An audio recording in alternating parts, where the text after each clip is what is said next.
All right, we are back. Welcome back, everybody, to the AllStar MMA Pick Show. I'm your host, JHK, and alongside me is my dude, JSpec, the host. And today we have joining us, James from Lucrative MMA Betting. He's one of the most knowledgeable guys in the game. If you want to know about the game, go to him. You know what I mean? We're going to advertise him throughout the fight. And he's going to show you why. And today, man, we're going to be talking about UFC 287, which is headlined by Alex Pereira and Israel Adesanya. They will be fighting for the middleweight world title, as well as a welterweight clash in the co-main event. Gilbert Burns and Jorge Masvidal, two very, very interesting fights. But we're not just going to talk about those fights. We're going to talk about every single fight on the card, give you guys all the information that you need for every single fighter, and make our picks. We're going to make our picks. We're going to make our predictions. So throughout the show, we will be utilizing the AllStar app to make the picks and the picks option. Go into the descriptions right now and download the app and follow along and make your own picks. Make your picks, win prizes. That's what I like to say. Make your picks, win prizes, and it's completely free. There's nothing to invest. There's no sign-up code or coupon code or anything like that. You just go in there, download it for free, make your picks. Last week I went 8-2 on my picks. So for the year, I'm 78-42 in my totals. JSpec also went 8-2 last week, and he is sitting at 65-55 for the year. Let's just jump right into the first fight of the night. It is a strawweight matchup. Let's get the app on the screen and we can get into breaking down this fight. All right, so we got Sam Hughes versus Jaqueline Amorim. Sam Hughes, she is 30 years old, 5'5" orthodox fighter, 5-7 record overall, and 2-4 in the UFC. She has wins over Elise Reed and Estela Nunez. She has a 71% finishing rate, 2 KOs, 3 submissions, 6 months between fights, and she is the underdog heading into this matchup. Jaqueline, 27 years old, 5'3" orthodox fighter, 6-0 record. This is her UFC debut. She is a former LFA strawweight champion.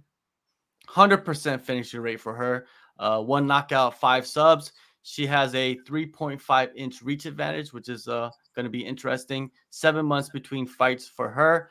Before we get into the breakdown of this fight, I'm going to play a quick clip from my interview with Sam Hughes. Here we go. I respect her. She's, I got to respect her ground game. I've watched every single one of her fights and even like some checkmate stuff. Very, very good on the ground. Super high level jiu-jitsu artist, and she looks like she has really good pressure. So I've been working a lot on my jiu-jitsu game. I'm bringing a very good jiu-jitsu artist as well. Karl, she's been helping me a lot. Jiu-jitsu is great. I'm working on my game, but everything's different when you get punched in the face, right? It's a lot different. So that's kind of where I'm at right now, and I'm really excited to showcase everything that I've been building on. I'm holding myself to a different standard than I ever have before. I feel like my game, my cardio is light years ahead of than it's ever been. I feel great. I'm moving really well. Something else that I really focused on this camp was my strength and conditioning. So I've been in the weight room. I've been lifting like crazy. So I feel super strong. I'm looking for a finish in 287, and I want to put a stamp on it. It's like I'm the first fight, so I want to, set the bar high and then hopefully get a bonus. James, what do you see in this strawweight clash? This is a super interesting fight because Jaqueline Amorim making her debut, and she looks like a world beater, but she's been fighting on the regional scene, fighting fighters who are, not that good. They're 0-0 fighters, 2-0 fighters. Sam Page is a 7-5 veteran at this point of the UFC, multiple fights in the UFC. I'm really excited to see how this fight starts. Oftentimes they put good fights on to kick off the card, and I think this is definitely going to be one of those. It's funny because in the interview you did with her, Sam Hughes says, I've watched every one of her fights, right? And it probably took her about 5 minutes to watch every one of her fights because she's just running through every single girl she's fought. She's never been out of round 1, Jaqueline Amorim. She's subbed everybody except for that one chick. She knocked her out in 10 seconds. So, she looks like a world beater, right? But we see this often. These undefeated fighters coming into the UFC, they're getting loads of finishes. This is reminiscent, and I'm not saying the fight's going to play out like this, but this is reminiscent to Hussein Ashkabov, who came into the UFC, 23-0, Russian fighter, was the favorite over Jamal Emmers. And we saw what happened when they took a step up in competition. He ended up getting beat handedly. So I'm very excited to see whether Amorim is the real deal, whether she can still do this, what she's been doing on the regional scene in the UFC.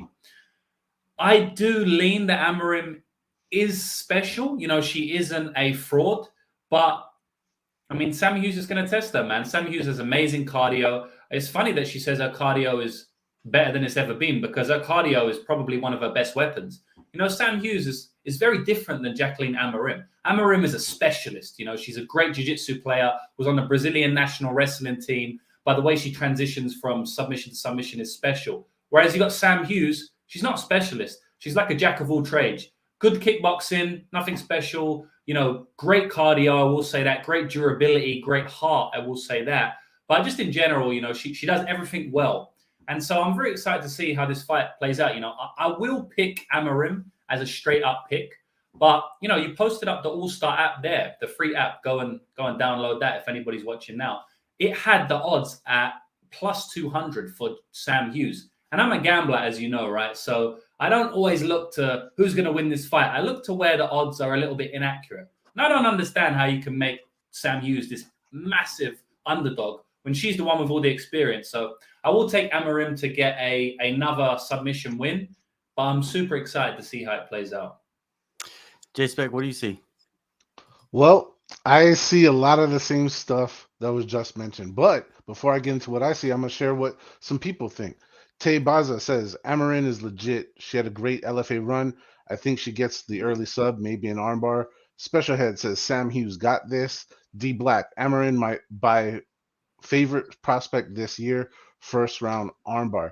The fan poll that you can take part in every week right there on Twitter, all right, comes in pretty tight, 55% going for the debutante in Amorim. I'm kind of surprised by that result. Sam Hughes had the earlier lead yesterday, but you know, came in strong for Amorim at the end there. You guys know how I feel. Maybe you guys at home don't.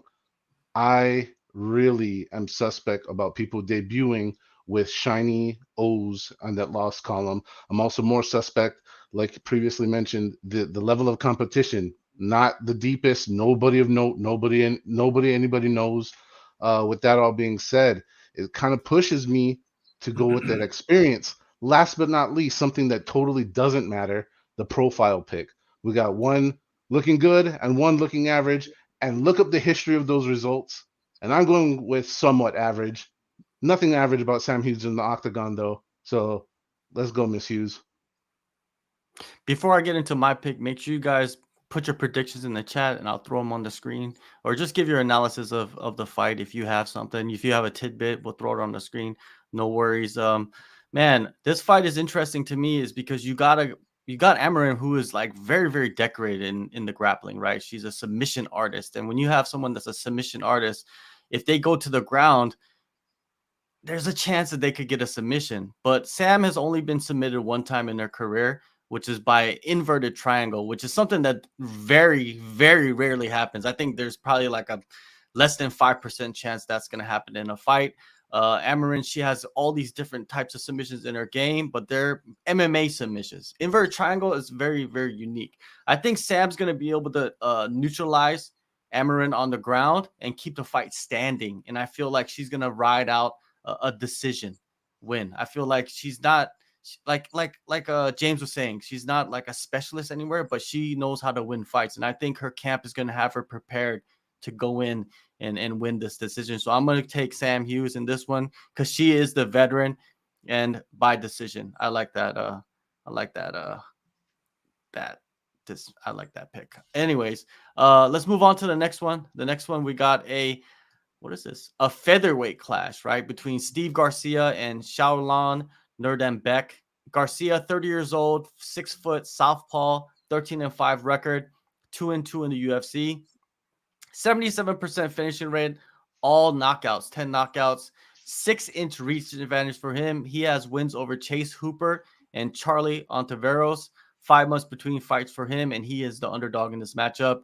Nuerdanbieke, 28 years old, 5'8", orthodox fighter, 39-10 record, 3-1 in the UFC. He's on a 3-fight win streak against Derek Minner, TJ Brown, and Sean Soriano, who Sean Soriano's is actually his training partner now. 74% finishing rate, 19 KOs, 10 subs, 5 months between fights for Shayilan. I'm going to play an interview clip from both guys because I got a chance to speak with both of them. Here is Garcia first. We're here to freaking scrap. We're here to throw down. I'm gonna throw some chingazos, bro. Like we're letting punches go, dog.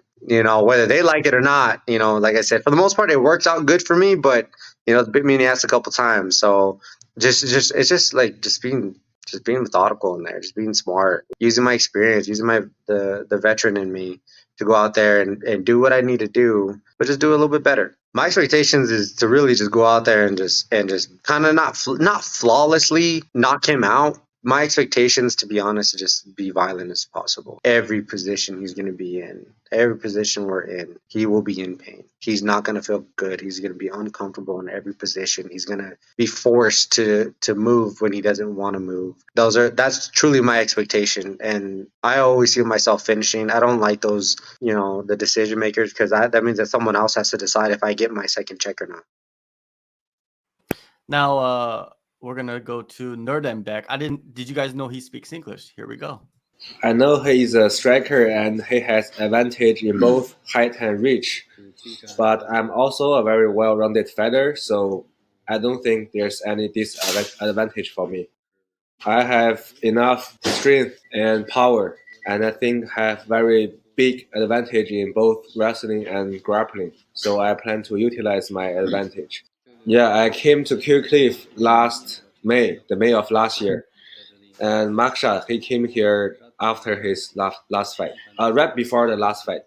Yes, he helped me a lot because he fought my opponent before, and we always talk about Steve Garcia, and he helped me imitate his style, and we train together a lot.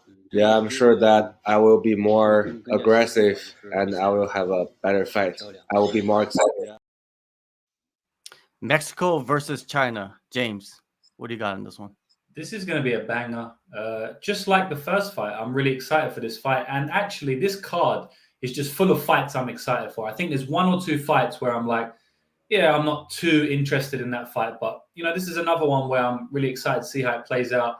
Steve Garcia's interview with you was quite funny because, I know you chopped it up to make it digestible for us right now. But, he started off by saying, I'm going in there, I'm going to swing punches, I'm going crazy. And then the second part, he was like, I'm going to be really methodical in there. And then he ended it off by saying, I'm coming for violence. It's just going to be pure violence. So I'm going to take the 2 out of 3 that he said. He's going to go in there and just swing bombs because I've watched a lot of Steve Garcia's fights, and that's exactly what he does. He doesn't know how to fight any other way.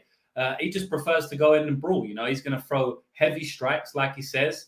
It may go to the wrestling a few times, but I'm pretty sure that Shayilan is, I think Shayilan has good defense.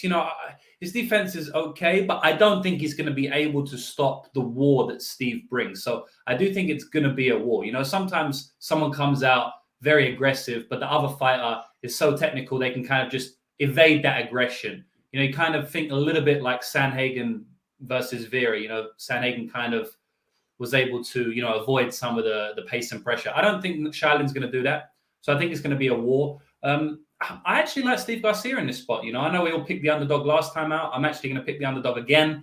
I think Steve Garcia has a lot of finishing upside. So I think if anybody finishes the fight, it's probably going to be Steve Garcia.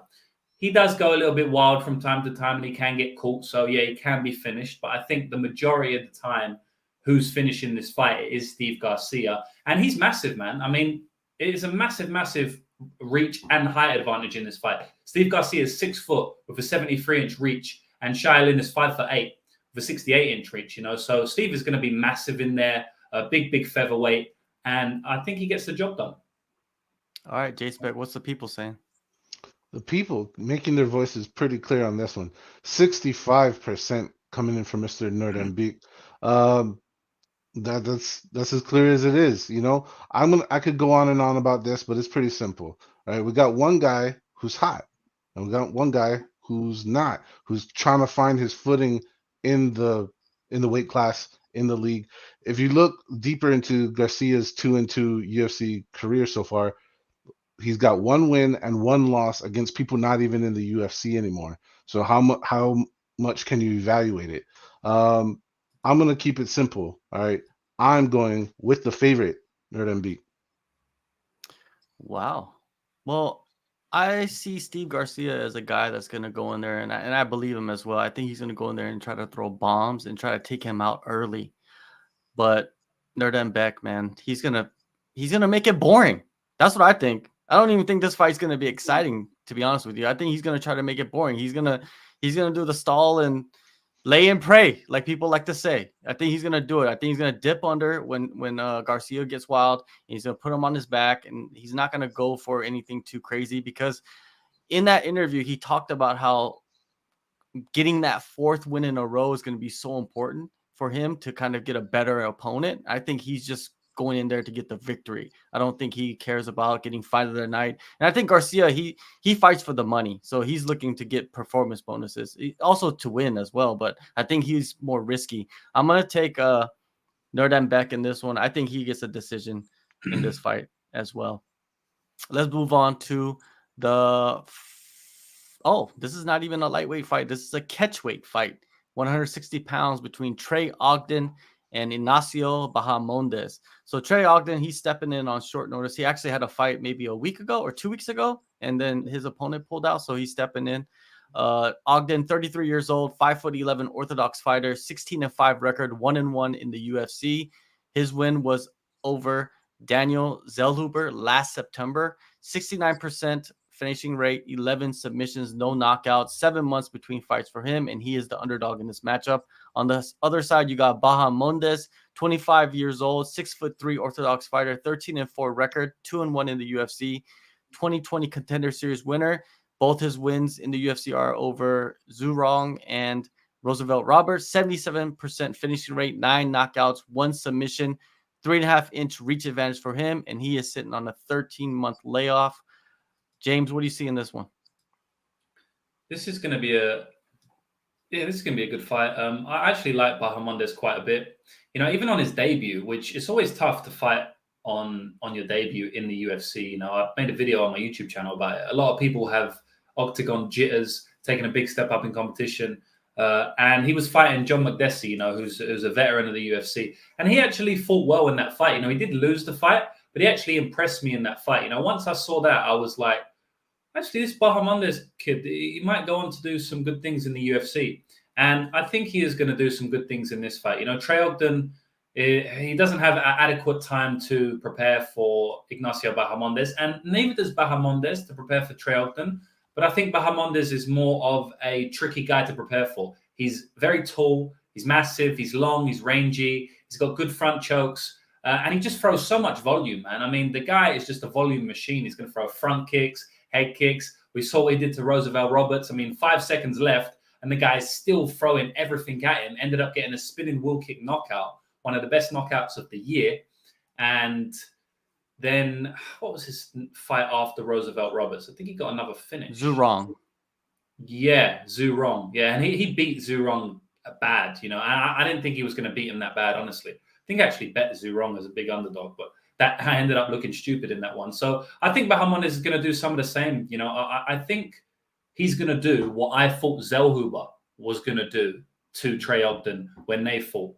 And going back to the debut stuff, I think Zellhuber, not to take anything from Trey Ogden, but I think that Zellhuber was dealing with some octagon jitters there, UFC debut. Bahamondes has fought 3 times in the UFC. He's going to be ready for this fight.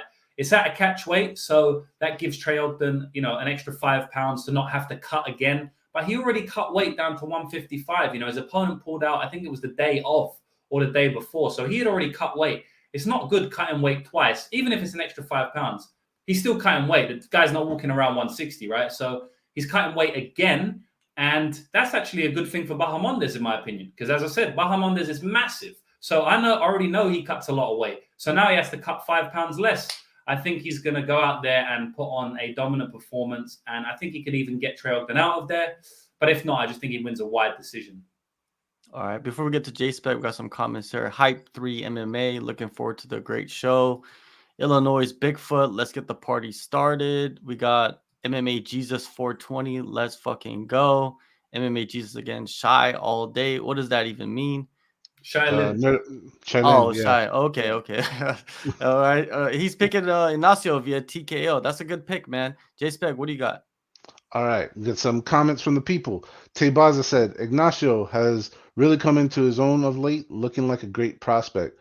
James Lucerno giving a little betting advice. He says going for the under on this one. And Sicko coming in with Ignacio, too lengthy, too accurate. The fight poll coming in strong, almost landslide strong, 73% for Mr. Bahamondes. All right. Word around is that Trey Ogden like damn near kills himself to make weight, and it's hard for him. That's kind of the buzz. It's really hard for him. Now, of course, not fair. I'm not judging him. He had that fight cancel out for him, and good for him coming into this. But just like James just said a little bit ago, dude, that kind of favors the guy who's taller. He gets like this easy entrance into the fight, while this other guy has to peak twice, like almost back to back. That's hard to do, dude. With all that being said, Ignacio is one of my favorite names. So shout out Nacho Libre fans. I'm going with Mr. Bahamondes. All right. I'm going to go against both you guys. I'm taking Trey Ogden. I'm taking the underdog in this one. I think Trey Ogden is going to make it a boring fight. Like the last guy, Shy, is going to make it a boring fight. Trey Ogden is going to make it a boring fight as well. And if he does win by a finish, it's only going to be by submission. You know what I mean? He has no knockouts. His stand-up is, I'm not going to say it's bad, but it's not that great. And of course, Bahamondes has the advantages there. But I think Trey Ogden, because he goes in with some disadvantages, he's going to get in tight. He's going to clinch up. He's going to use defense. He's going to try to get takedowns, and he's going to go for submissions. And Bahamondes has been submitted a few times in the past. I'm going to take Trey Ogden by decision in this one. Man, I know I'm picking decision after decision after decision, but I think this card is going to start off that way, even though there are some exciting matchups. Now, let's move on to the next fight, a strawweight clash between the vet Cynthia Calvillo and the startup, I guess, so to say, Godinez. Calvillo sitting at 35 years old, 5'4" Orthodox fighter, 9-5-1 record, 6-5-1 in the UFC, 4-fight losing streak for her, 56% finishing rate, 2 KOs, 3 subs, 3-inch reach advantage, 9 months between fights. And she is the underdog. The vet is the underdog. Godinez, 29 years old, 5'2" Orthodox fighter, 8-3 record, 3-3 in the UFC. Wins over Ariane Carnileso, Loma Lubumi, Savannah Gomez Juarez. 25% finishing rate, 2 submissions, 8 months between fights. Before we get to James, I'm going to play this clip from my interview with Lupi. Here we go. Yeah, I mean, honestly, I've been putting a lot of work in every area: my kickboxing, my boxing, my jiu-jitsu, my wrestling, and I feel really good, and putting it all together is been working so well, and like it just feels so easier when I go with someone in my weight class. Oh, I love it. I think it's an amazing matchup for me. I think it's gonna give me the opportunity to show my full game. My stand up, my wrestling, my jiu-jitsu. So I'm really excited. I think it's a really good fight for me. I'm throwing guys around. Like I'm training with Sarah Kaufman, which is 155 or 150, and I'm moving her like I'm doing my game, and she's like a lot bigger, and even with the boys too, like. James, this is a good fight. There's no disrespect to Cynthia, but I think Cynthia's washed now. I think her best days are behind her. It happens to everybody who fights MMA. Happens to every human. There's an age we hit and we start to decline. And unfortunately, MMA is one of the most physical sports in the world, and also one of the most brutal. So when you see the declines, they happen quite drastically. And I do think I've seen a big decline in Cynthia's last 3 fights. Not so much. I guess her last 2 fights have been quite alarming to me because she's on a 4-fight losing streak, right? But she lost a fight against Caitlin Chikagan. It is what it is. We know what Caitlin can do. She's one of the best fighters in the division. She's been top 5 for the last 5 years. Then she got knocked out by Jessica Andrade. Anybody can get knocked out by Jessica Andrade. I mean, the girl hits as hard as a male 145 pounder. So I don't take anything away from her there, right? But the Andrea Lee fight is when you really started to see a decline because she got badly beaten that fight. So bad that she actually did not get up off her stool after round 2. Now, Cynthia's a tough girl, you know. Going back and watching her career, she's never done that before. She's never completely quit. And she just didn't want no more. She didn't go back out for the 3rd round. She told her coaches, like, I don't want to fight. I'm done, whatever. And, you know, the fight stopped. And then she came back I think it was 1 month, or actually it was the next year. It was about 3-4 months later. She fought Nina Nunes, right? And Nina Nunes herself, in my opinion, is on a big, big decline. I don't think she's as good as she once was. And Cynthia looked slow in that fight. Her wrestling didn't look as good. She looked slower. I thought she was going to get stopped a few times from leg kicks. It seemed like every time she got kicked in the leg, it just hurt. And, you know, we see this happen in MMA all the time, where fighters, once they start declining, random things just go wrong. Like all of a sudden, Cynthia Calvillo's not getting up off her stool to go out for the 3rd round. All of a sudden, her legs just stops working in the Nina Nunes fight. 1 or 2 kicks when she's been taking leg kicks for the last 5 years, you know, and now her legs just hurt. It's similar to Marlon Moraes. I mean, the guy gets knocked out 3-4 times in a row, and now Brendan Loughnane kicks his leg twice, and his leg just doesn't work anymore. So I do think Cynthia's on the downslope. And, you know, look, if this was a fight 5 years ago, I would take Cynthia easily. I mean, honestly, I don't even think it would be close. But at this point in time, 2023, I have to take Lupita Godinez. I think she gets a win here. And I honestly think she's even live for the first knockout of her entire amateur and professional career. That might be a bit of a hot take, but yeah, I see Lupi winning the fight. JSpec. The only thing I disagree with, James, is Brendan Loughnane kicked the crap out of Moraes. He deflated he blew out one tire. He had to switch stance and he stabbed the other tire and it was over. Anyways, but this fight, let me get to some comments by the fans. Andrew saying Lupi has no reason to lose this fight. Cynthia struggles making weight at 115, and I think her confidence is shot. The pick is Lupi, but I can't put money on her. She doesn't win when she's the huge favorite. This could be a good parlay piece, though. Mike DVS saying Cynthia is 8-1 in this division, has a team of nutritionists and dietitians for the first time in her career, and I feel has all the tools to edge this one out. If you want to lay money on a negative 300 prospect who lost to the corpse of Penne and Luana Carolina, be my guest. Calvillo by split, and of course, Brianna Frost coming in with Lupita for the win by decision. Now, the fan poll comes in with no mixed messages. 76% of the fans supporting Lupi Godinez in this one, and guess what? I'm with them. Here's the thing. Calvillo is coming down back to 115, but there's a problem with that if you look at like just a bigger theory of sports. And I know this is a different sport and I love them all, but in boxing at 35 or up, you never go down a weight class. It's a death sentence. Almost nobody survives that transition. I know this is women. I know it's a different sport, but here we are, same circumstance. And I don't really see a good result coming from this. So my pick, going with Lupi. All right, before we get into my pick, I'll get MMA Jesus's pick. He says Godinez a lock. He says a lock. All right.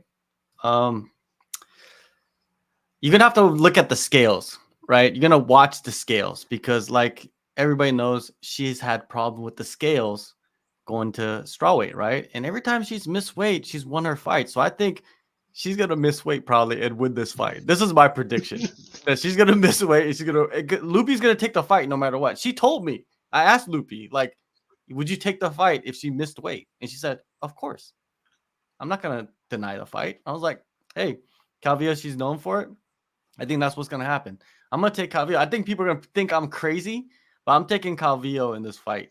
I think Calvillo wins this fight by decision. I think they're gonna box. Because Lupi talked about her work with her boxing coach, like deep work with her boxing coach. And if you watch Cynthia's Instagram, you've seen her working with her boxing coach a lot as well in Las Vegas. I think they're going to stand there and trade. And I think Calvillo is going to get the better of the exchanges and maybe even take it to the ground and maybe, control her on the ground. But I don't know. Lupi looks pretty strong, though, as well. She looks physically strong compared to Calvillo. But, age could be a factor. I would not put your money on it. but I'm going to take Calvillo as a straight up bet in this one. All right, let's go to the next fight. This one is a heavyweight clash between Karl Williams and Chase Sherman. Williams, 33 years old, 6'3", orthodox fighter, 8-1 record, 1-0 in the UFC, a 2022 Contender Series winner. He won his debut less than a month ago by unanimous decision against Luka Breski.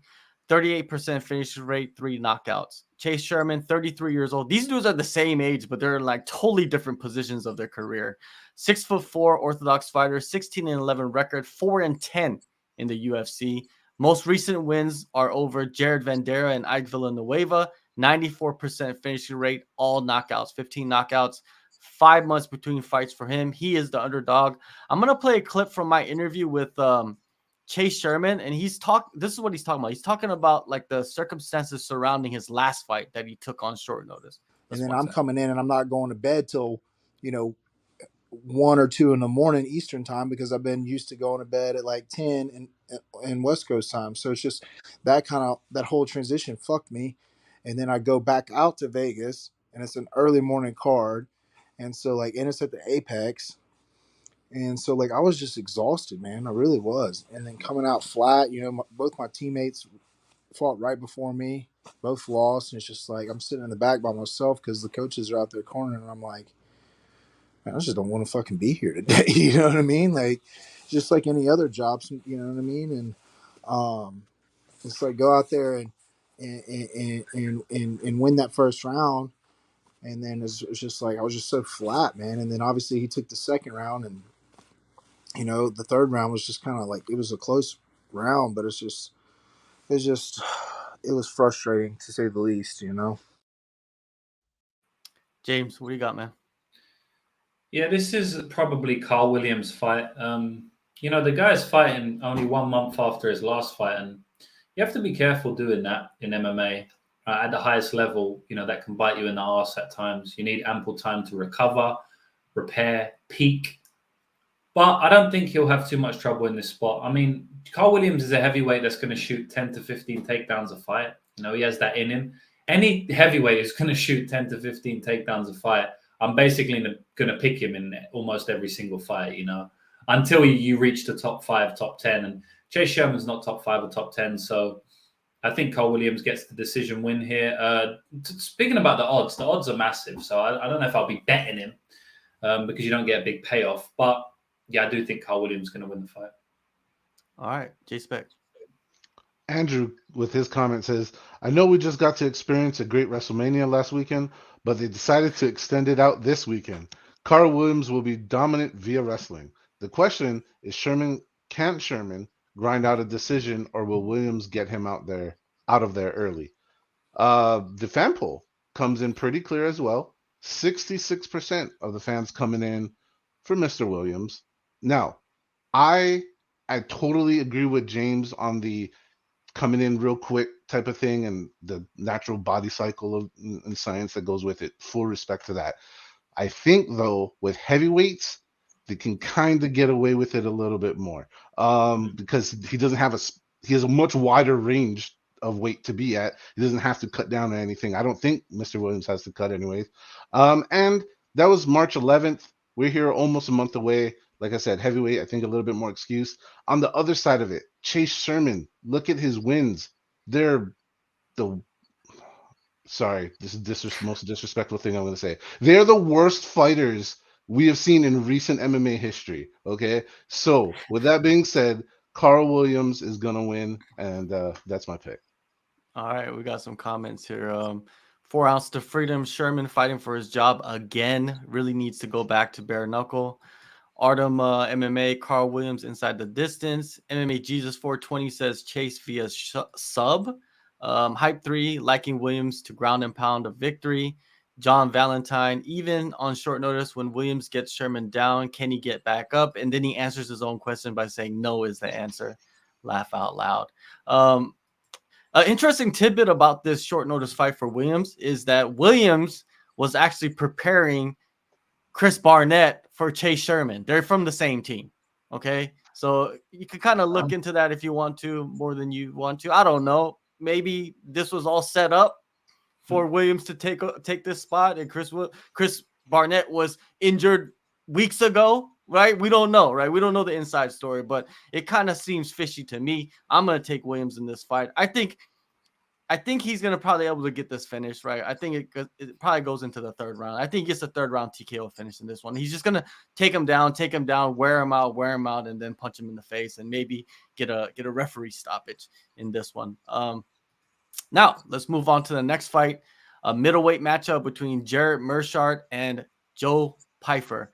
Meerschaert is 35 years old, 6'1", southpaw, 35-10 record, 10-7 in the UFC. His most recent wins are over Bruno Silva, Dustin Stoltzfus, and Mahmoud Muradov.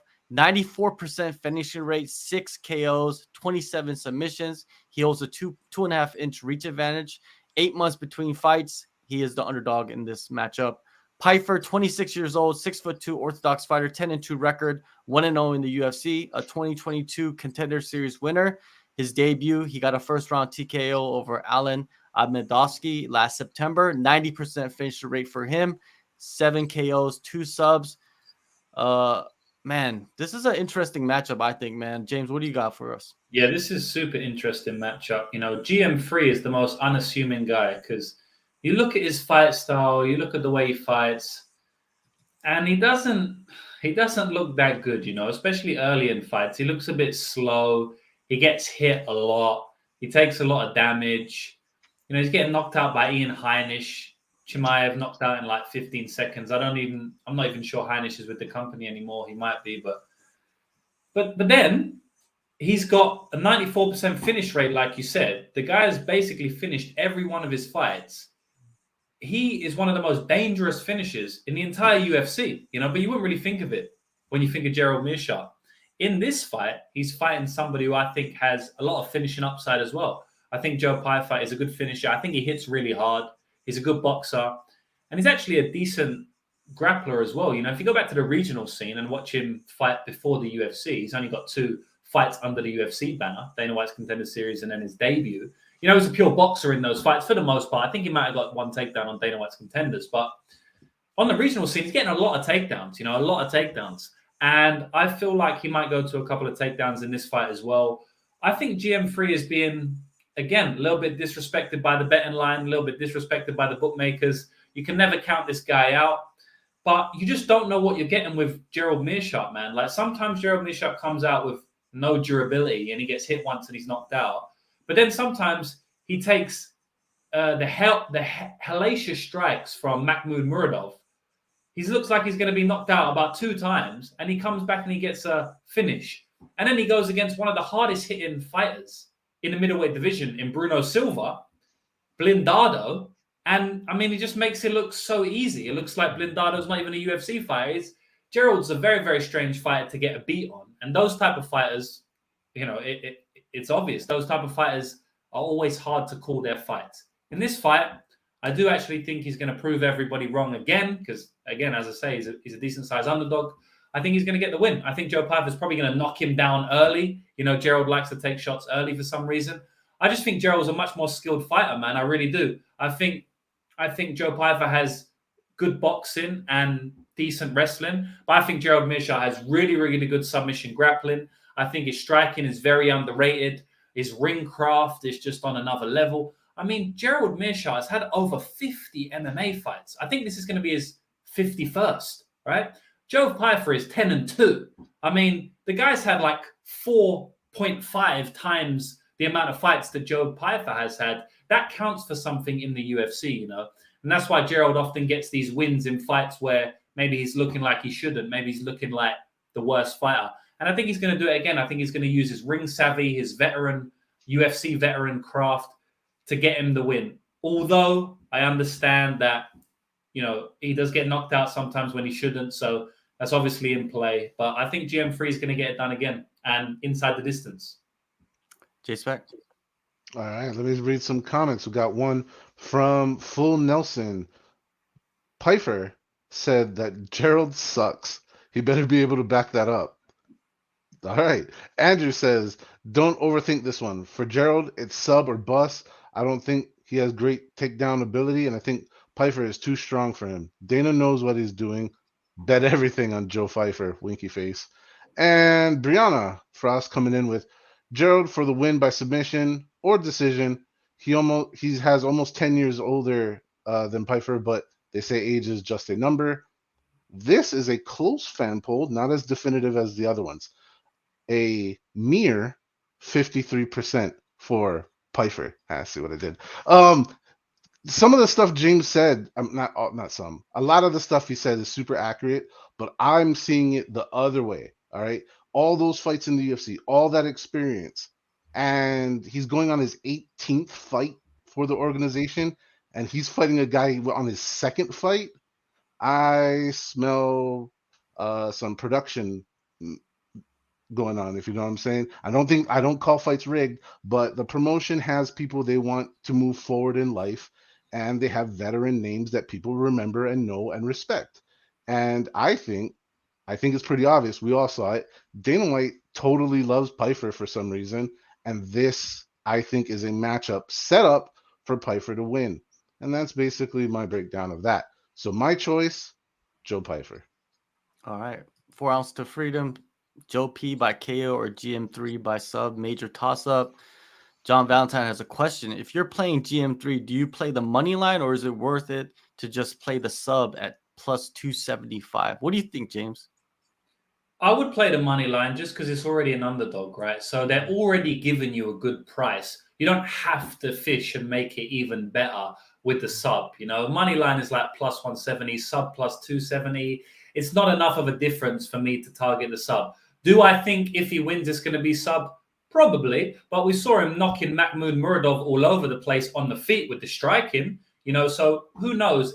When fighters are underdogs, I don't like to get too cute just to get a little bit more money. We're already getting a good price. Just leave it at that. In my opinion, if you really want to play the sub, you chuck most of the money on the money line and then you sprinkle a little bit on the sub.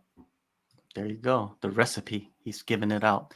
Now, I'm going to take GM3 in this one. I think he's made some adjustments to his training as well. Like he's training at Kill Cliff, I believe, with those killers out there. And that's in Miami. You know, he doesn't even have to go anywhere to go fight. He's going to drive down the street. It's going to be pretty nice. I think he has the skills. He has the tools to go in there and weather the storm, so to say. He's going to weather the storm. I'm going to take Jared. I'm going to take submission. I'm going to take second round for Jared. I think that's what's going to happen. Now, let's move on to the next matchup in this card. On this card, a strawweight clash between Michelle Watterson and Luana Pinheiro. Watterson, 37 years old, 5'3" Orthodox fighter, 18-10 record, 6-6 in the UFC. Her most recent win is over Angela Hill by split decision in 2020.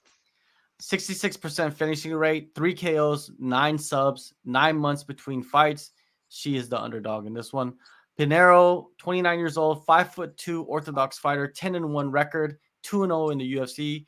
2020 Contender Series winner. Her wins are over Sam Hughes and Randa Marcos. 70% finishing rate, 2 KOs, 5 subs, 17-month layoff for her. James, what do you see in this battle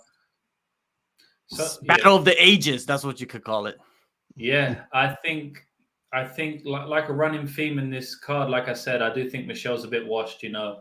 I think the lady who is 38 next year, I believe, I think she's done at this point. I'm not going to say she's completely done from MMA, like she should retire. You know, I clarify my thoughts. I'm not saying that. I just feel like she is done at a decent level in the UFC. I think she can beat some of these girls who maybe are not as good as Pinheiro, but I actually think Pinheiro's got decent skills. Pinheiro's a tank, man. She's got a lot of power. When do we see fighters dropping girls the way Pinheiro has? I know most of them are on the regional scene, but I mean, even in the the Randa Marcos fight, I'm pretty sure she hurt Randa early. I can't remember. I know she kind of found a way out of the fight with the up kick. You know, we won't go there too much. But obviously, in the Sam Page fight, who we spoke about earlier, Sam Page is one of the toughest girls in the division. Say what you want about Sam Page, 7-5. Maybe she's not the best fighter in terms of toughness and durability. I mean, that girl is like, you cannot question that girl's toughness or durability. And she got dropped hard by Pinheiro. She also got wobbled another time. She got dropped hard in the second round. And, you know, a lot of people will look at Luana Pinheiro and think that she's going to gas out. She's a fighter that doesn't have a great gas tank. But against Sam Page, I believe I'm right in saying that was the first time she had ever gone 15 minutes. And she won 30-27 on on 2 judges' scorecards. She won 30-27, which means she won the 3rd round off Sam Page, who's known for her cardio, known for her durability. So how can you be someone who gasses out? Because I've heard a lot of people say this week she's a gasser. How can you be a gasser when you win the 3rd round off a known cardio specialist in Sam Hughes? It doesn't add up. So I think Pereira is going to go in there and get the win here. I do think Waterson has a chance to win. Like I just said in the last fight, GM3, Waterson is on that level where she's had so many fights. I mean, in women's MMA, you don't get a fighter who's had like 30 fights. We just don't see that often. This is Michelle Waterson's 29th fight. That's a massive advantage in MMA, right? Because, well, it's a big advantage unless you're too old and you're a bit washed. Then it becomes a disadvantage because maybe you're not, that good for this level anymore. And yeah, that's the way I see it playing out, man. I don't know if Pereira is going to finish her. I think she's just too sharp on the feet. I think she possesses too much power, too much danger for Michelle Waterson. And I think her judo is good enough to counter Michelle Waterson's wrestling because she's going to be wrestling in this fight. And I think she takes home the win. JSpec? Well, I'm going to read some comments from the people. Spawn, Waterson Gomez, chicks with 2 last names fight twice as hard. Enoch comes in with, love me some karate hottie, but she's a natural atomweight and Dana never wanted that in the UFC. She missed her prime there, in my opinion. And 777 breaks. As much as I want to say Waterson, I just don't see her pulling this one off. Who remembers her on Girl Fights? Do you? Some other peripheral stuff. Michelle signed an 8-fight extension. You see this happening a lot with the veterans. What? Dude, she's not fighting 8 fights. I think this is like locking down fighters, not letting them go to other places and that kind of stuff. Also, they can pay you less because they can tilt the pay scale. But anyway, that's a whole different discussion. Yo, I'm going to tell you the fan poll before I tell you my opinion. Waterson Gomez actually coming in with 57% of the fans' opinion. I think she's just more loved and more liked amongst fans. I think that's why she won this fan poll. I don't think it's really honest assessment of what's going on. If you've been watching the Karate Hottie, she's well past peaked. Her fighting style hasn't evolved in quite some time, and the thing she is really good at has actually been coming down. There's many storylines like this in this fight card of kind of like the older lion, younger lion type story, and I feel like this is another one. And for that reason, I'm going with Miss Pereira. All right. Before I make my pick, everybody make sure you guys go in the descriptions, download the AllStar app so you can make your picks and join the community over there and win prizes. That's important, man. It's all free. So go there and get started. There's a couple reasons why I'm going to pick Waterson. Number 1, she's Asian. Okay. Number 2, she's a karate hottie, and she's still a hottie at 37. Is that 3, I guess? And that's it. There's no other reasoning behind it. I'm just going to pick Waterson for those reasons. I think she goes in there and dances around and point fights herself to a victory. I'm picking Waterson by decision. Point fight. That's what I see. A point fight victory. Now, let's move on to the next fight. A middleweight matchup, pretty much the prelim main event. Kevin Gastelum versus Chris Curtis. Gastelum, 31 years old, 5'9", southpaw, 17-8 record, 11-8 in the UFC. Most recent win was against Ian Heinisch in 2021. 2-fight losing streak to Robert Whittaker and Jared Cannonier. 65% finishing rate, 5 KOs, 5 subs, 20 months between fights for him.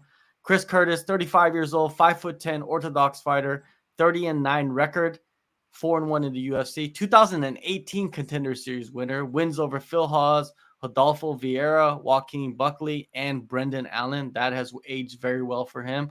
60% finisher rate, 15 KOs, 3 subs, 4.5-inch reach advantage, 4 months between fights, and he is sitting at the underdog spot.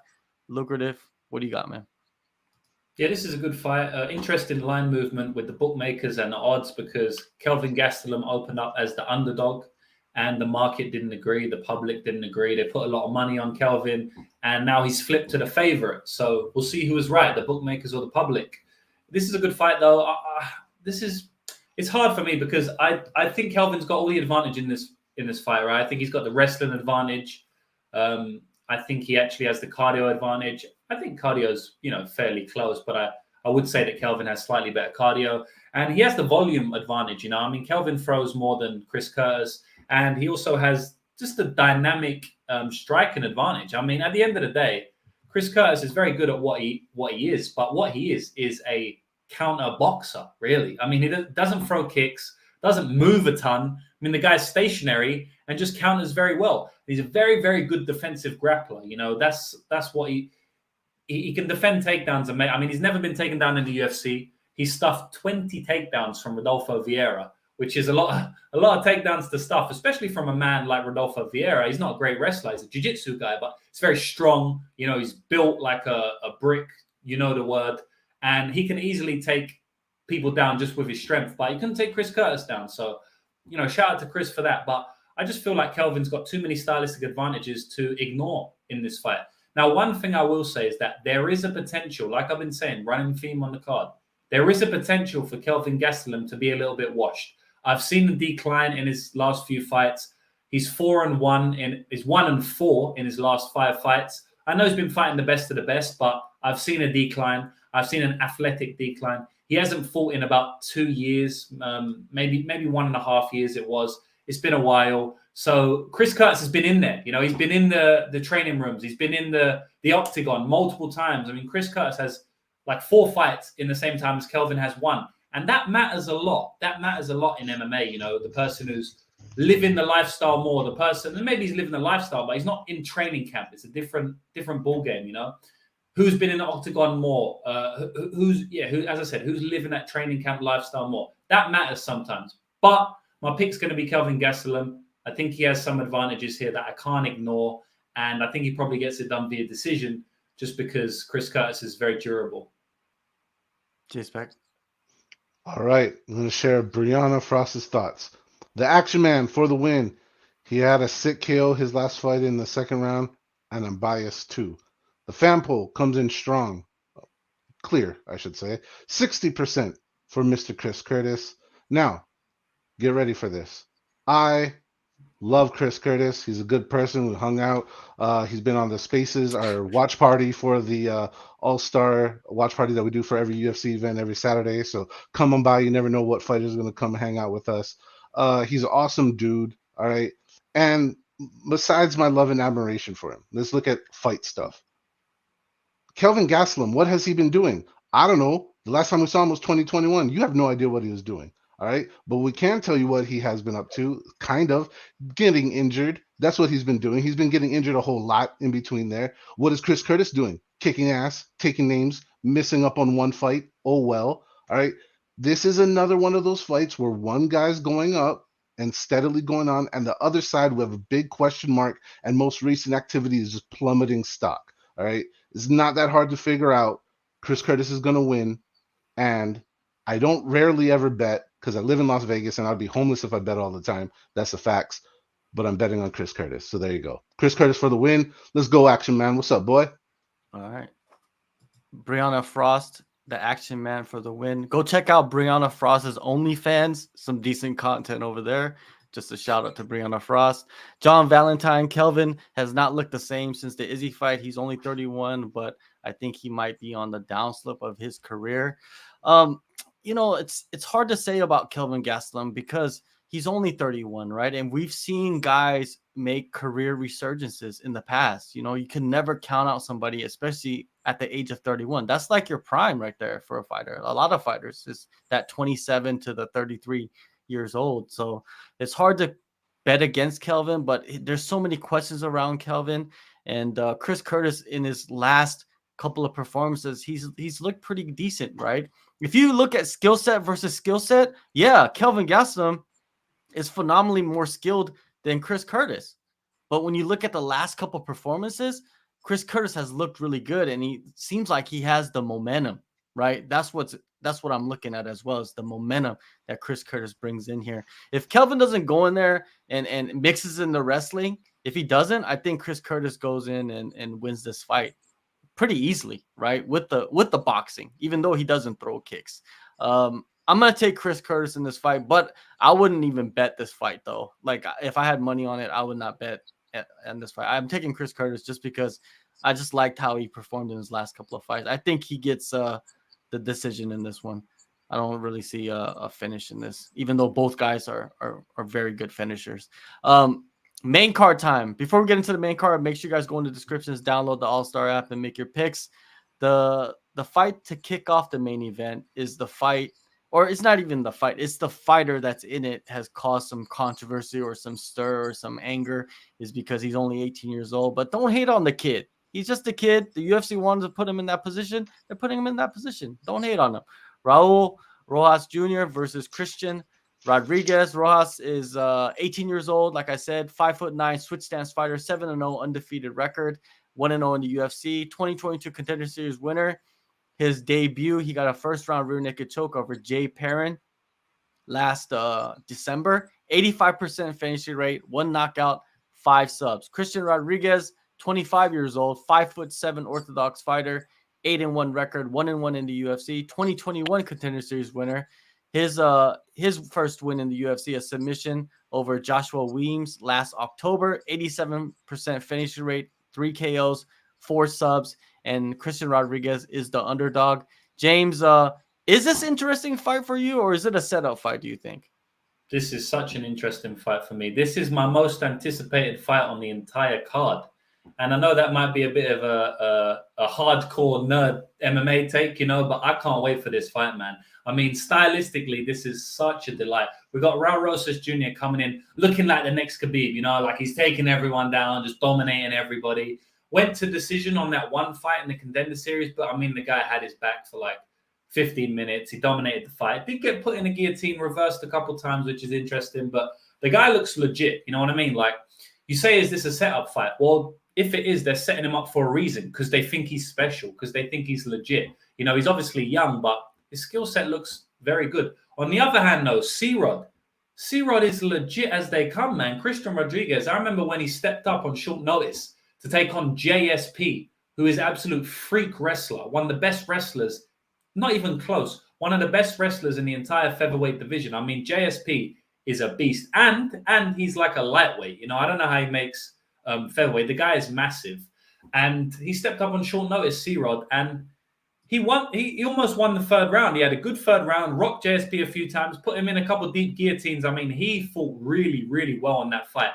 JSP is running through everybody in the featherweight division. He's finishing everyone he fights. C-Rod is a 135 and he couldn't finish him, and it was a lot closer fight than the scorecard suggests. So I think C-Rod is super legit. We saw what happened when he took a step down in competition in his own weight class. He got a first-round submission against Joshua Weems.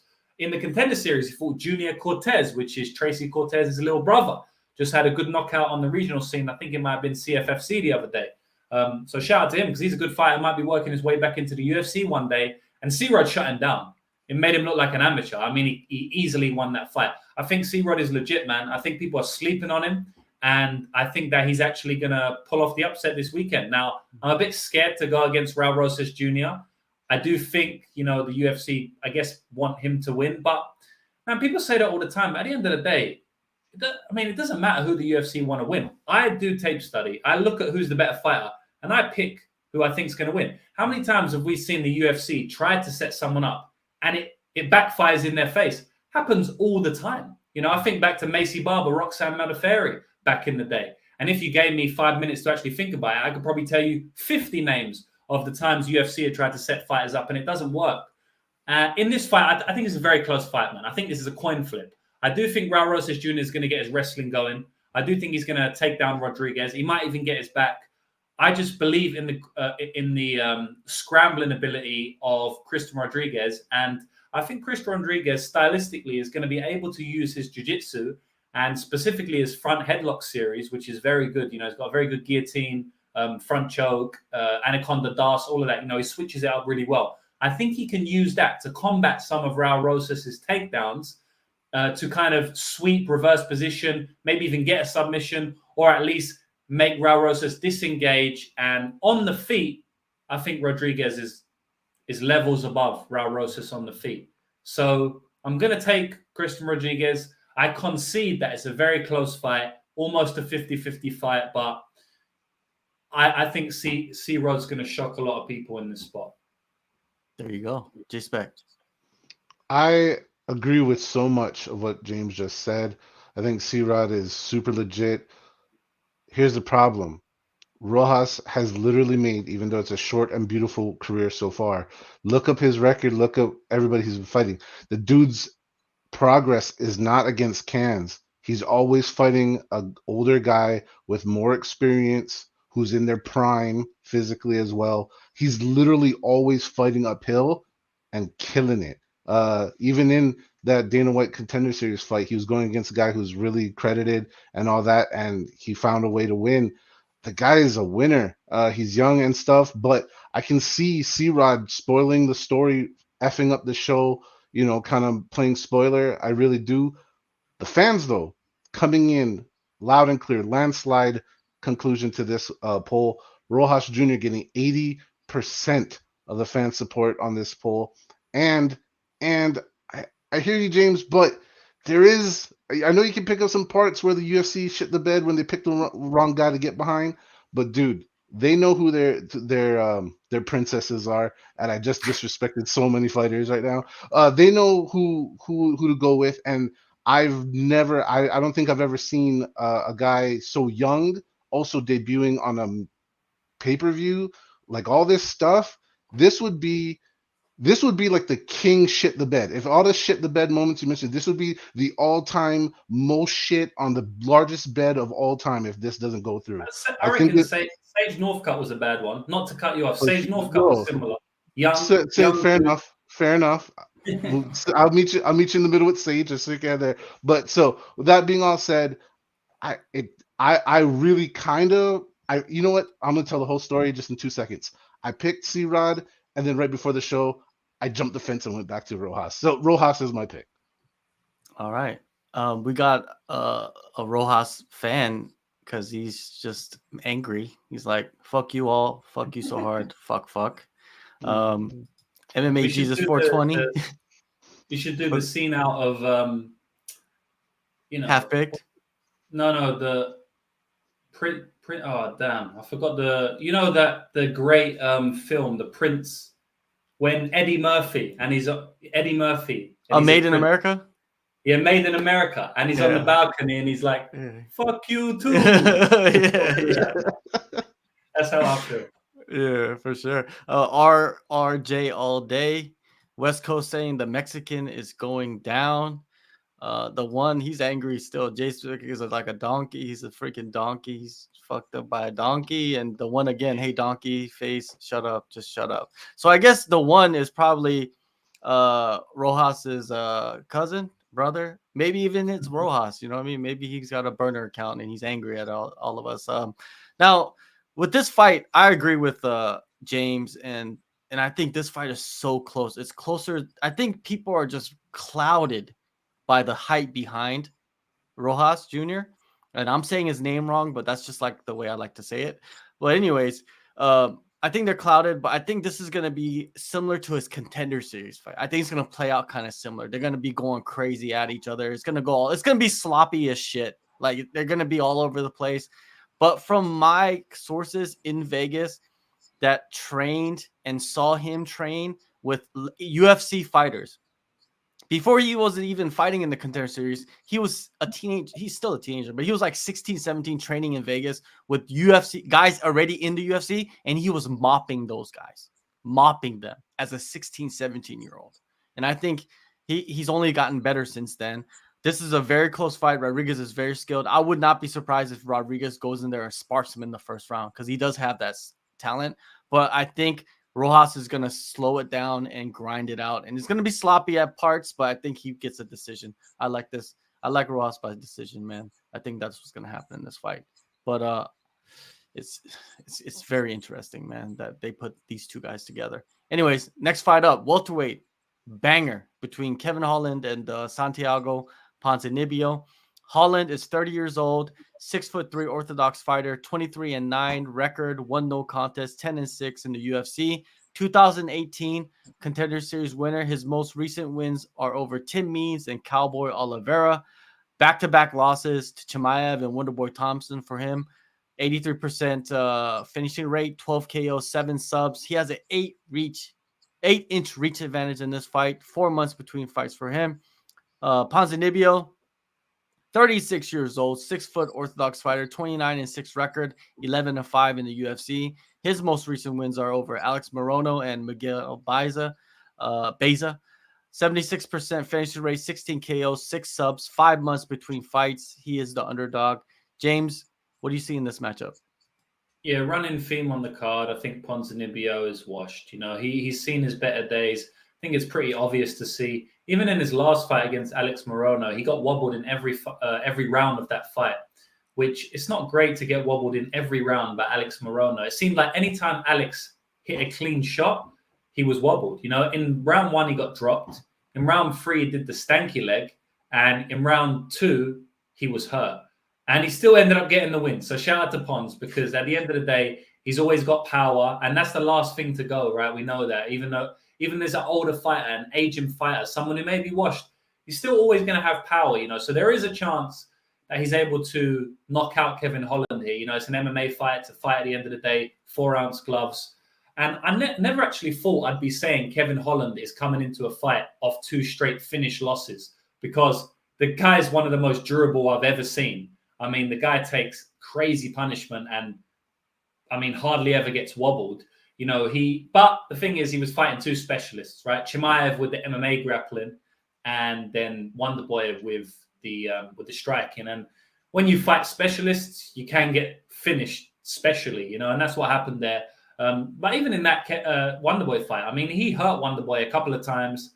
You know, I remember he was on top at one point and just stood back up to his feet. If he stayed on top, I think he could have dominated on top. So sometimes Kevin Holland is lacking a little bit of fight IQ, but I don't think that's going to hurt him in this fight. At the end of the day, I see Pons' chin as being heavily deteriorated, and I see Kevin Holland as being a very, very good striker. You know, sometimes, you know, Kevin Holland had beef with Jorge. Everybody's seen that clip. I'm sure you've seen it, right? I mean, the dude has beef with everybody. He's always getting into stuff outside the octagon. I remember not long ago, like, there was a story where he beat someone up, or like he citizens arrested someone who tried to rob a car, or something was going on. The guy's always getting into nonsense outside the octagon, right? He's just a magnet for it. So sometimes I think people look at him and go, oh, he's just a talker, you know, he's not really about it. But he's a killer in the octagon. I mean, the guy is an absolute, he's a top 15 fighter in the welterweight division, you know what I mean? Top 10 fighter.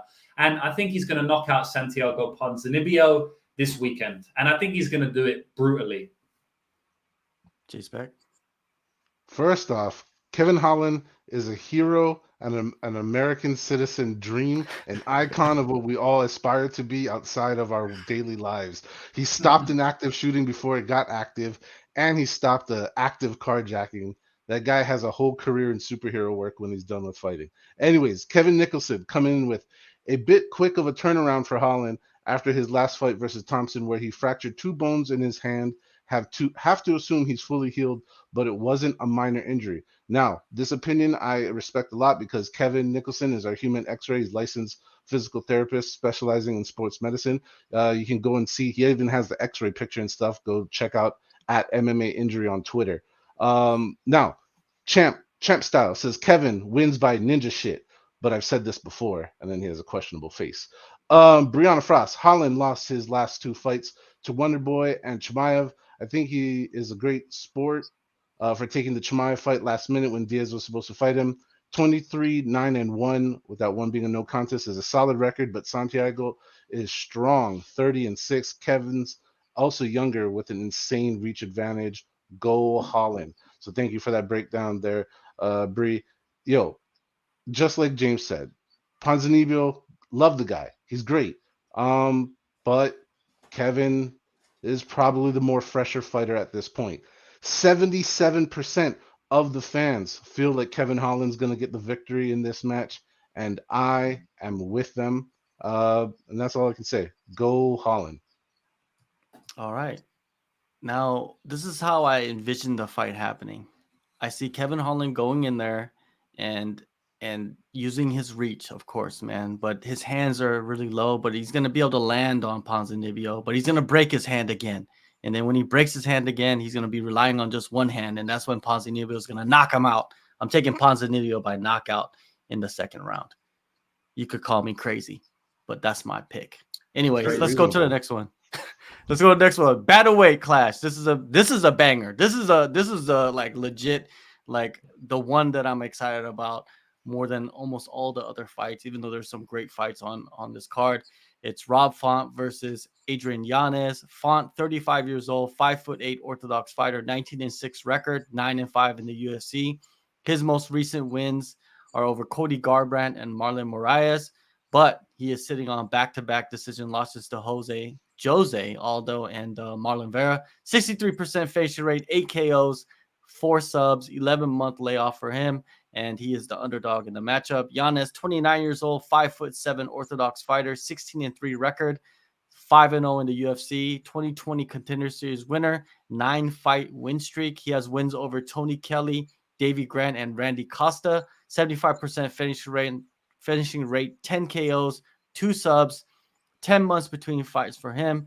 Before we get to James and his analysis, I'm going to play a clip from my interview with Adrian. Yeah. You know, and it's also weird too because Font does like fighting in the clinch and throwing knees too. So it's like it's not a boxer versus a boxer, but you know, we both like causing damage in whatever sense it is. You know, so it is.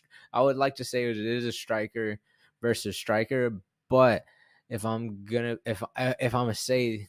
I'm gonna say it like this is the closest thing we'll get to a boxer versus a boxer in like the UFC roster right now. Maybe you might be able to get that with Dustin Poirier and Justin Gaethje, but Gaethje just throws a hell of a lot more kicks, and he is. I would say that one probably is equivalent to what we would do, but I know Font's going to be throwing kicks. He's going to be throwing knees. He's going to be throwing elbows. I'd like to do it with the hands because I like the way how a face feels on my knuckles, you know. But, you know, head kick knockouts are cool too. James, what do you got for this one? This is a great fight, man. One of my other most anticipated fights on the card, you know. And it's kind of, it really does have a running theme, you know. They're trying to set up fighters. And we obviously know they're trying to set up Adrian Yanez, right? Because Rob Font is a household name in the UFC. Everybody knows who Rob Font is. And Yanez is kind of the new kid on the block. He's got a few knockout wins which went viral, you know, very good knockout wins. I remember he had that beef with Randy Costa back in the day, the Coca-Cola versus Dr. Pepper beef or whatever it was. It was Dr. Pepper and someone else. I can't remember what it was. But this guy's gone viral a little bit. You know, he's known on MMA Twitter. So he kind of created his own brand. And shout out to Yanez, man. He's done really well in that. But, I mean, he does most of his talking in the octagon. Very good hands. I mean, the guy has good kicks as well. People don't seem to realize that because he's always knocking people out with the hands. But he did get that head kick knockout over Brady Huang on the Dana White's Contender Series. So can still throw the kicks, you know. But, I mean, a few people have been speaking recently, like on MMA Twitter, and saying that he's really good at jiu-jitsu, really high-level jiu-jitsu guy. But I don't know if that's the case. But, I mean, we just never see it, right? Because he never shoots a takedown. He never gets taken down. And he's just boxing people on the feet. Now, you have to go back to the regional scene to find out where he was taken down. And there's a reason I'm mentioning this, and I'll get to that in a minute. But if you go back and watch his fight with Miles Johns, I think it was a split decision loss. But, I mean, he kept getting taken down in that fight. We know Miles Johns, good wrestler, 5-round fight.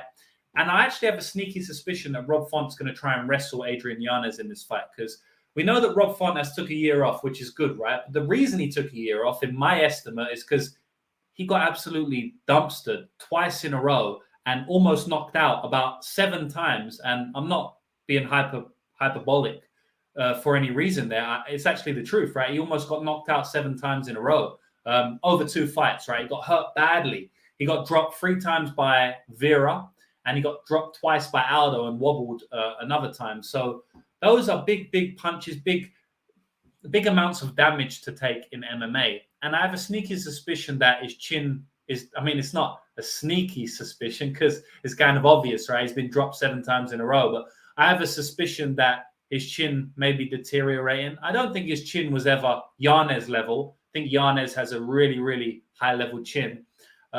So in this fight, I think he's going to know that he doesn't want to get touched by Yanez. Yanez has the touch of death, as we say, and Rob Font's chin is a bit on the downslide. So I think he's going to try and wrestle here. He will jab as well. You know, he's a great volume king, but I do think he's going to try and mix in the wrestling. You know, it's funny because most of my analysis on MMA and the way I bet on fights, but also just analyze fights, is I try to look at things in more of a analytic perspective, to where if fighters don't get hurt or they don't get knocked out, what would have happened? Because I know, yes, fighters get knocked out a lot and it seems common, but the majority of fights go to decision, right? And knockouts, sometimes they're low percentage. Like, for example, if Rob Font fought Marlon Vera again, I don't think he's going to get dropped 3 times. I think it just happened in that fight. He was getting hit with spinning back kicks, head kicks. These things are not super high percentage, right? So I do think if no one gets a knockdown, I think Rob Font's going to easily run away with this fight. I mean, he's the guy who's going to be throwing way more volume. Rob Font is a volume assassin. The guy threw like 270 landed strikes on Vera, which is just obscene. And he still got beat. I just, you know, but I have to go back on what I use, the way I usually analyze fights, because I do think in this fight, Yanez is going to catch him. I can't see a 15-minute fight where Yanez doesn't catch him with the hands. And when that happens, he's either going to knock him out or clearly win the round. 10-8 is possible. And I just think Rob Font's going to take too much damage to end up winning the fight at the end of the 15 minutes if it goes that far. So I'm picking Adrian Yanez for the win in this fight, probably by knockout. JSpec? All right, I'm going to go straight to the poll on this one. 68% of the fans picking Adrian Yanez in this match. Now, a couple things outside of fighting analysis. Apparently, both of them are recently new dads. So congratulations to the Yanez family and the Font family. It's pretty cool stuff. It's a cool little similar thing to have going into the fight. But as far as similarities goes, that's about it, right? Another fight on this card that matches the older lion versus the younger lion. Now, there's a couple other things, though, that we got to consider. Yanez, yeah, great fights, great finishes, undefeated in the UFC. And with that being said, 3 of his 5 victories, 3 of those dudes ain't even in the show no more. So think about that. Consider it. Just at least consider it. Because Rob has been fighting the guys at the top, near, and all the upper atmosphere guys. That's what I would say. He's fighting all the guys in the higher level, as that word's overused, but I just used it, so deal with it. And there's this immediate urge for this Rob to support other Robs. And I'm like, Rob, hey, I want to support you. But I just can't. I don't see this going well for Mr. Font. I partially hope I'm wrong. The fan inside of me hopes I'm wrong on this. The fan inside of me wants Font to win. But JSpec sitting in front of you analyzing this fight is going to tell you that Adrian Yanez is going to win. So there you go. John Valentine, fight of the night here, lock. Y'all love Yanez, and I think Font is too vet savvy. I think that Yanez getting the knockout is going to be something that people are going to be looking for, and it's not going to happen. Even though I like Yanez, and I think Yanez is an assassin, and I think that Yanez is fully skilled, and he'll probably end up going further than Rob Font did in his career, most likely when it's all said and done. But I think at this moment, Font, I believe he's going to come back with a different like attitude and plan. Especially, I look at his team as well. If you look at his team, the New England Cartel. Remember when Calvin Kattar like just got mollywopped by Max Holloway, and his next fight he came back, and who did he fight? He fought kind of like a similar, a killer assassin striker, and he just had the perfect game plan to go in there and defeat him. And I think their team has Rob prepared for Yanez. And I see Font going in there and not going after any records. I think he's going after the win, and I think he's going to go in there and get a decision. I'm taking Font by decision in this fight, even though Yanez if he does go in there and get the knockout, I would not be surprised at all. That's something that everybody is probably anticipating in this matchup. Now, the co-main event between Gilbert Burns and Jorge Masvidal, a welterweight contenders bout, people would say. Burns, 36 years old, 5'10" orthodox fighter, 21-5 record overall, 14-5 in the UFC. His most recent wins have been over Neil Magny and Wonderboy Thompson. 71% finishing rate, 6 KOs, 9 subs. And he's making a pretty quick turnaround. It's only been 2.5 months for him, which is interesting to me. Jorge Masvidal, 38 years old, 5'11" orthodox fighter, 35-16 record, 12-9 in the UFC, 3-fight losing streak, but the losing streak is to Kamaru Usman and Colby Covington. His last win, though, was in 2019 to Nate Diaz. 51% finishing rate, 16 KOs, 2 subs, 3-inch reach advantage, 11-month layoff. Before we get to James, I'm going to play this clip from my interview with Gilbert Burns. Here we go. First of all, I did a lot of study on his tapes, in all of his fights, and I see how Kamaru took him down. I see how Kobe took him down. I'm having a little bit different approach, but kind of going to the easier way that they did. Like when he fought Kobe, he was more worried about the takedowns, not with the hands. Kamaru is bigger, Kamaru changed stance. Kamaru, I think I'm way different than these guys. To be honest, with all due respect, I think I'm way faster, way explosive. I hit very hard, and I can mix that very good. So I think he got to worry about 2-3 things on the fight, not just a takedown. If he's too much about a takedown, if his hands are low defending a shot, he might eat a big shot. So I think that is the difference right there. I think I have 2 ways to finish the fight. I can finish the fight on the ground. Possibly easier way will be on the ground. I mean, on the paper, but when you get there, we'll see whenever the fight's starting. James, man, what are you envisioning for this one? I think it's the same as what I've been saying on the whole card. I think there's somebody who's washed in this fight. I think George Masvidal has passed his prime. When I say washed, again, clarify, I'm not saying that they can never win a fight again. I'm saying when they're fighting someone like Gilbert Burns, someone in the top 5 of the division, someone who just destroyed Neil Magny and went life or death with Khamzat Chimaev. I think those type of fights, George Masvidal can't win those anymore. I think Masvidal needs a Nate Diaz. He needs that type of level of a fight to win. Look, he's always going to be live because he hits very hard. He has very good striking, and Gilbert Burns actually is a bit chinny. I don't think Gilbert Burns has the best chin. He's been knocked out down in lightweight. He's been knocked out at welterweight. He's been dropped a few times. But in this fight, although Gilbert Burns is only 2 years younger than Masvidal, I think that he's 10 years younger than him in terms of just where they are at in their careers. Gilbert Burns just went life or death with Chimaev, as I said, beat Stephen Thompson before that, dominated him, right? Who dominated George Masvidal. Long time ago. I don't play MMA maths, but whatever. And then in his recent fight, just dominated Neil Magny. He's looking at the title holder, Leon Edwards. He's going, I can beat Leon Edwards. I can take this dude down. I can submit this striker. Kamaru's not champion anymore. Kamaru was the one who beat Gilbert Burns. Gilbert Burns doesn't have to face him anymore. He has to fight Leon Edwards. I think Gilbert Burns is gunning for the title, and I think Masvidal is opening up restaurants. I think he's doing things outside of the octagon, and I think he is showing up not as in shape and as ready as Gilbert Burns is, and I think that's going to be his downfall. I think Gilbert Burns wins this fight.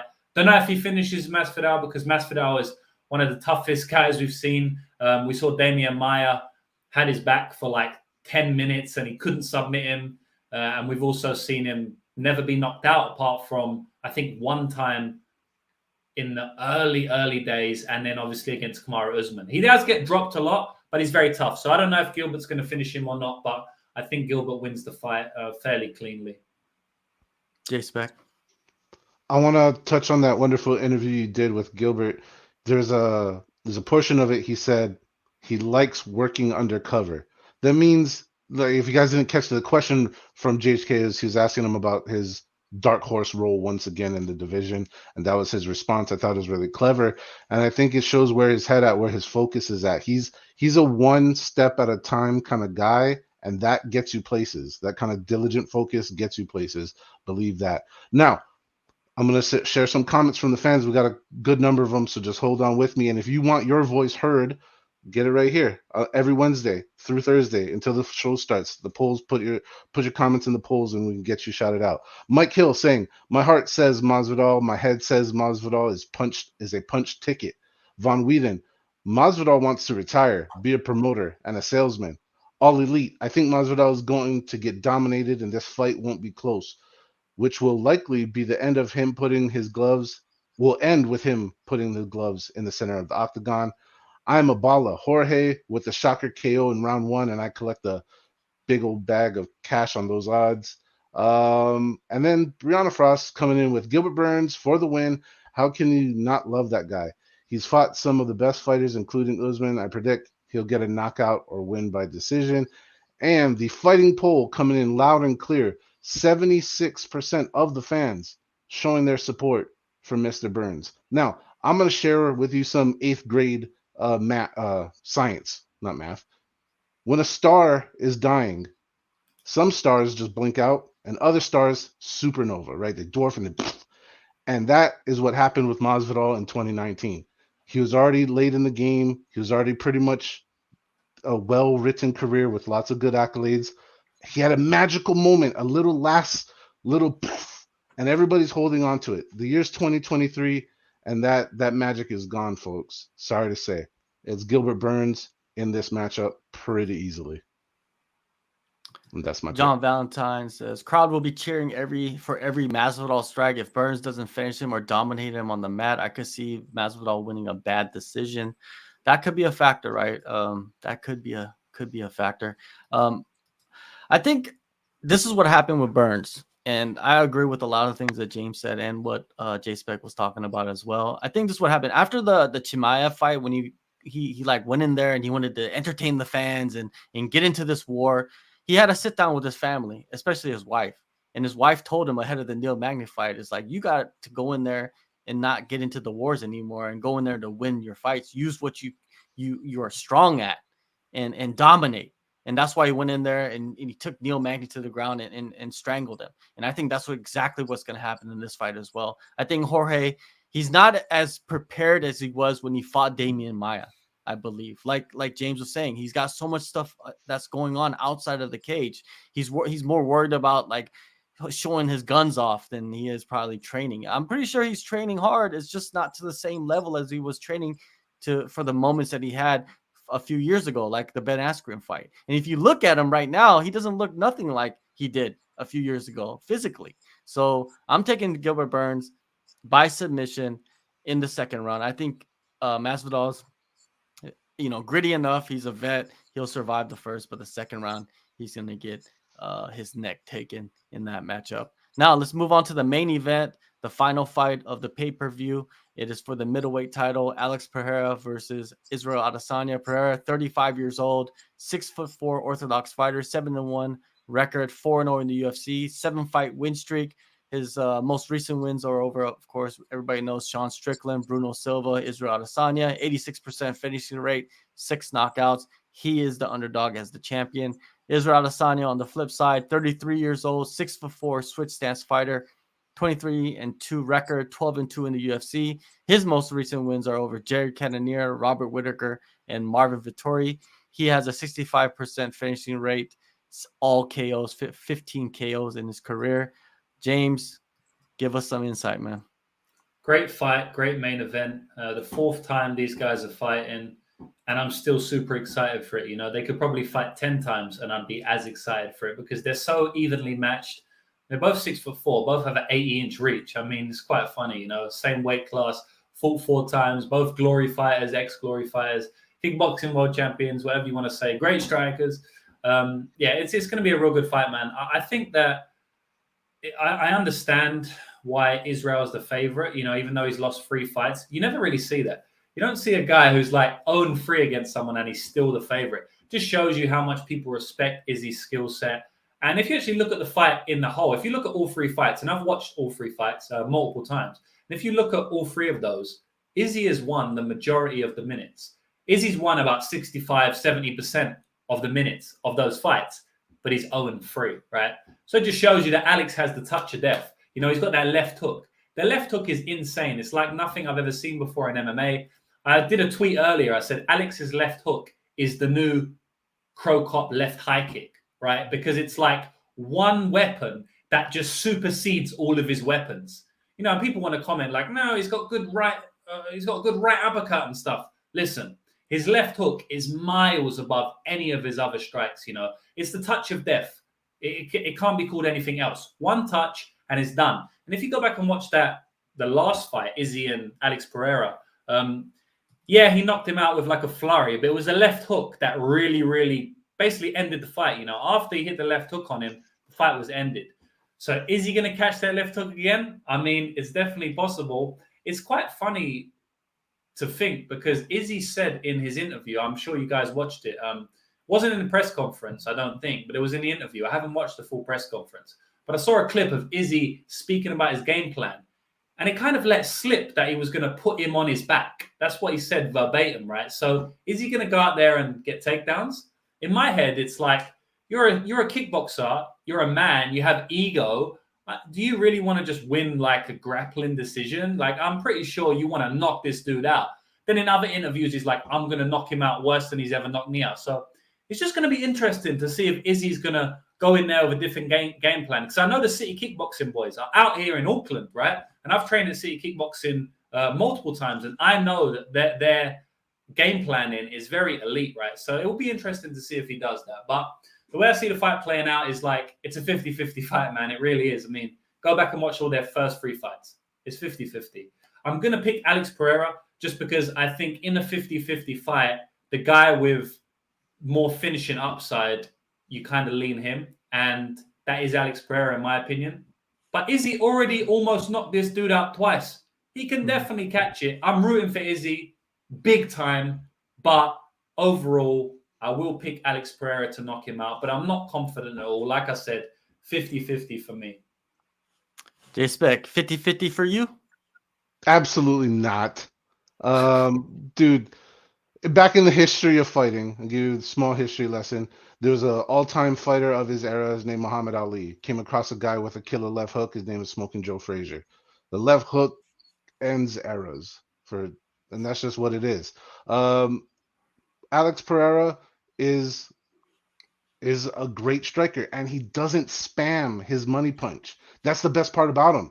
He sets you up for it. He gets it in there, and he doesn't overdo it. He never overthrows it too much. He never makes it too repetitive and all that.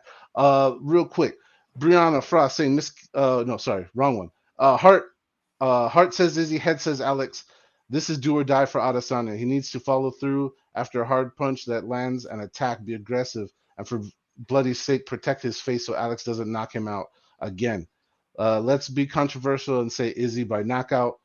There's so many takes on here. I'm sorry, folks. I'm not going to read them all, but I'm gonna pick this another one at random. 777s says I think Izzy stays more composed. Last fight we were 4 seconds away from it, and still the fight poll comes in strong. 61% of the fans going with an and still for Alex Pereira, and I am with them. All right. When it comes to dominating someone repetitively, I was in a completely different sport, but it happened for me, and luckily I was on the winning side of it. 3 times I had the advantage. For a 4th time, we went head to head for the trophy, and I took it. And the same thing's going to happen for Alex. So let's go, Pereira. All right. You know, Twitter's an interesting place, you know, because you get to like scroll down and see like all of the tweets that people put out and their analysis. And there's some really, really good, solid analysts on Twitter, right, that don't even have big jobs. But I saw something about the wrestling exchanges from the first fight and how it was broken down. And when Izzy did get his one takedown, it was kind of, I don't know, I don't want to say it was luck, but it was just like really good positioning, right? Where he kind of like moved his body perfectly to like leverage Pereira's body and like got on top. But and when you look at the takedown that Pereira got, that was more of a solid takedown, right? He went for like a double leg and put him on his back. But then when they actually got to the ground, Adesanya did a better job of keeping Pereira down with the wrist control, right? I think Adesanya is gonna grapple more in this fight. This is my envision of the fight. I think he's gonna grapple more. He's gonna be in the clinch a little bit more with Pereira and try to wear him down as more. But I think he's gonna start that off early, and I think he's gonna do it early and often. I see Adesanya winning this fight. I don't see Pereira landing that bomb in this one coming up. I see that Izzy's going to be more controlled, and I think his gas tank will be a little bit better because it looked like Adesanya gassed a little bit. James, did you see that in the first fight? I just want to get your thoughts on that. Did you see him gas a little bit? Maybe a bit from the wrestling, but I honestly thought that Alex gassed way worse because the grappling was in round 3, and in round 4, Alex didn't really do anything, until the last final minute. So I think the wrestling gassed them both out because they're both kickboxers. They're not used to it as much. But I think even more on the Alex side, to be honest. But he had that, like you said, he had that fucking rocket, man. It doesn't matter if you're gassed or not, as long as you're standing. And he doesn't cock it. It's just perfect, and the technique is great, and the kiss of death, like people like to say. But I feel like Alistair, he's not gonna land that, and we're gonna end up having a trilogy. We're gonna have a trilogy in this one, and I think Adesanya goes in there and he wins a decision. I think we're gonna go 25 minutes, and he gets the victory in this one. Let's get some of these comments before we go. We got what is it? West Coast. Izzy is getting wait, let me take this off. West Coast says Izzy is getting KO'd. West Coast really hates Izzy. He wants Izzy to get finished and never win again. John Valentine, I strongly believe Izzy implements a grappling game plan, hammering over 5 takedowns. Izzy will will gas faster if he wrestles. West Coast just doesn't like Izzy, and he says Alex wasn't gassed at all. Thank you everybody for the, I don't know what kind of fight you're watching because we clearly saw Alex gassed in that fight, right? They were both gassed. Thank you everybody for joining us. Make sure you guys go into the descriptions, download the AllStar app, join the community, win prizes, make picks, all of that good stuff. James, tell everybody where they can find you, where they can take advantage of all your great advice.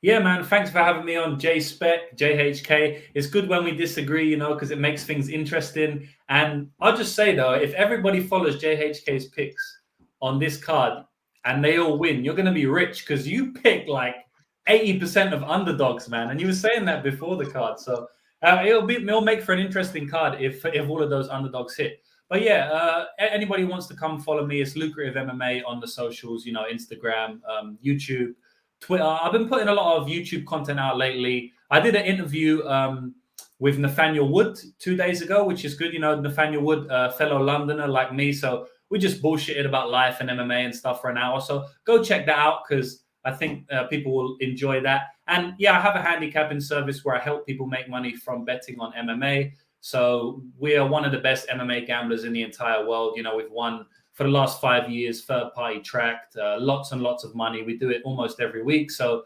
lucrativemmabetting.com for that. And other than that, just follow my stuff, like my stuff, and I'll keep continuing to put out content, man. There you go, man. Perfect. And we'll have James back on the show in the near future. Go follow JSpec at JSpec the host. Get involved in those polls and get those weekly reminders, those motivation picks, those booty shots and all that. Follow me, JHK MMA, on Twitter as well. I'll be putting out continuous interviews. That's what I like to do. And then we'll be back next week with another Prick Show. Thank you so much, and have a good weekend, man, and have a good luck on your bets as well.